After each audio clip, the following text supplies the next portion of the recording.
Jai Shri Ram, Jai Hindu Rashtra. Dear friends and like-minded people, I would like to exchange some of my ideas with you. This time it is related to the construction of Ram Mandir that takes place in Ayodhya. Time and again we come across tons of third-rate criticism by, again, leftists, Islamists and missionaries who would ask questions. What is the point building a temple dedicated to a personality who may not have existed at all, who was just a mythological figure? Little do they know that same thing applies to their God as they think, Jesus Christ. You know that some of the scholars seriously challenge that Christ existed as a historical personality. There is still debate among the scholars. I'm not talking about believers, I'm talking about the scholars. So there are many scholars who are pretty much convinced that Jesus Christ was a mythological character who never existed. Yes, some scholars say that probably some faith healer, or somebody may call him a charlatan, actually existed as a historical personality. But again, it's still a big question mark. And yet, the whole world celebrates Christmas. Don't you think it is ridiculous? Why nobody is asking questions about Christmas? How can a mythological personality be celebrated this way? The birthday of a mythological personality be celebrated world over and made a public holiday in most of the countries. Don't you think it is weird? Nobody asks questions. They only ask questions when it comes to Ram Janmabhoomi. Very selective approach, I should say. Double standards. Now, even if we assume that supposedly Christ existed, supposedly, as I said, suppose that group of scholars who assert that probably he did are right. Even then, it is not known when the guy was born. I repeat, it is historically not known when he was born. So Bible is silent about it. Textually, no gospel mentions the day when he was born. This is a fact, textual fact you can verify. I, in fact, invite you to read into it. Thankfully, nowadays you don't have to take the trouble of going to a library. You can spend an hour or two Googling, going to Wikipedia, doing a little bit of research, and I challenge you, once you find confirmation of things you get to hear from me now, you will be taking it with greater seriousness. Now, it is, even if the guy actually existed, it was not known, and it is not known today as to when he was born. Then how come Christmas became public holiday in most of the countries? Now, historically, Christmas was not celebrated in the first few centuries of existence of Christianity. In fact, Christian clergy prohibited celebration of birthdays as such, even to its adepts. It was considered to be a pagan practice, and Christianity, being Abrahamic Semitic cult, inherited a very violent, intolerant attitude to anything pagan. So pagans, pre-Christian tradition followers, celebrated their birthday. So Christian adepts were not supposed to do that. They were supposed to live a life very differently from the from what pagans lived. Like, you know, they were not supposed to celebrate what pagans were celebrating. So originally, even common people's birthdays were prohibited to be celebrated. So forget about their so-called God. So eventually they realized that they cannot spread their cult efficiently if they are so rigid, if they are so uncompromising with regards to pagan pre-Christian practices.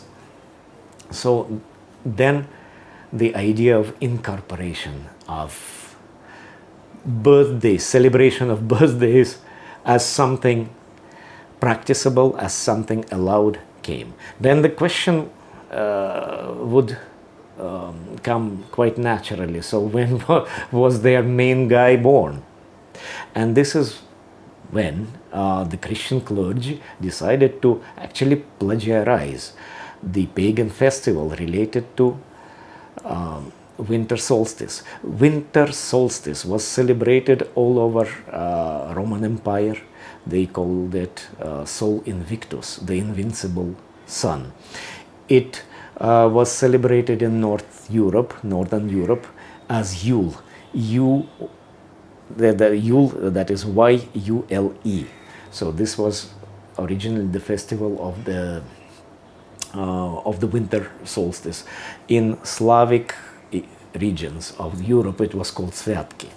So, and surprisingly, again, most Indians do not know about it, but there is a Vedic angle to this also. Winter solstice was celebrated as the day of Mitra. Mitra is a Vedic deity. In today's India, God Mitra is not worshipped much, but it is a prominent deity mentioned in Rig Veda. Mitra was the son of Aditya, the Surya, the sun god.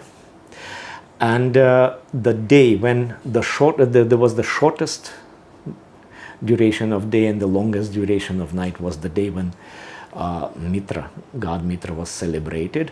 And then from that time onwards, the duration of day increased, and hence the celebration of the solar deity Mitra was associated with that.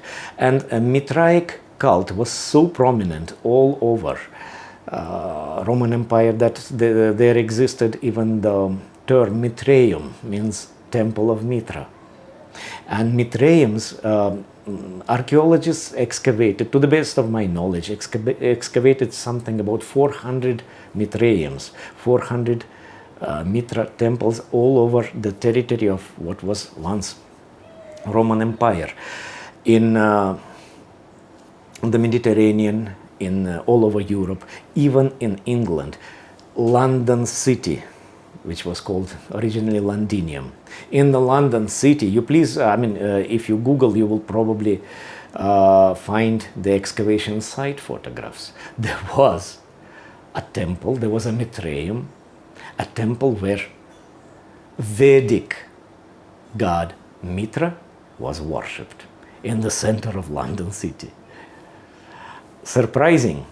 Yes, it should be, but that's the fact. So, and this celebration, which coincided with the winter solstice, as I said, under different names, Sol Invictus, Yule, Mitra festival, Svyatki, whatever.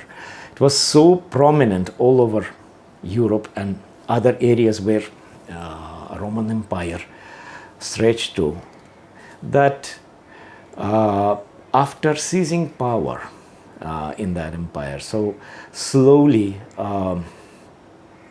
the Christian clergy realized that denying that, completely abandoning this practice of celebration of this winter solstice festival would not be productive. In fact, it would be counterproductive for their entire purpose of spreading their religion amongst the pagans. So they incorporated this celebration, this holiday.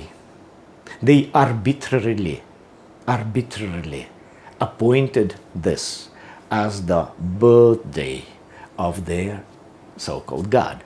So this is how, historically, this is how the idea of Christmas came into existence.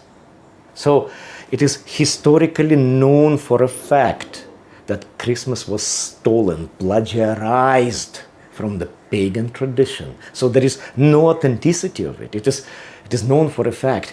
It doesn't stop the world from celebrating it, from making it a public holiday in most of the countries of the world. How ridiculous can it get? Nobody asks questions about Christmas. Then why asking questions about Ram Janmabhoomi?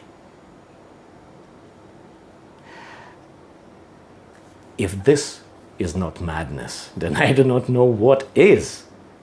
It sounds to me very logical that the claim for Ram Janmabhoomi in Ayodhya is absolutely justified. This is my short rejoinder to those forces who criticize the idea of construction of much awaited temple at Ayodhya, Ram Janmabhoomi. I think it would be very nice if any of you comment on that, and I would certainly invite you to Google, to search it on your own and find confirmation of the words, of that little bit of information which I humbly narrated. So I'm ending it here for the time being, and Jai Shri Ram, Jai Hindu Rashtra.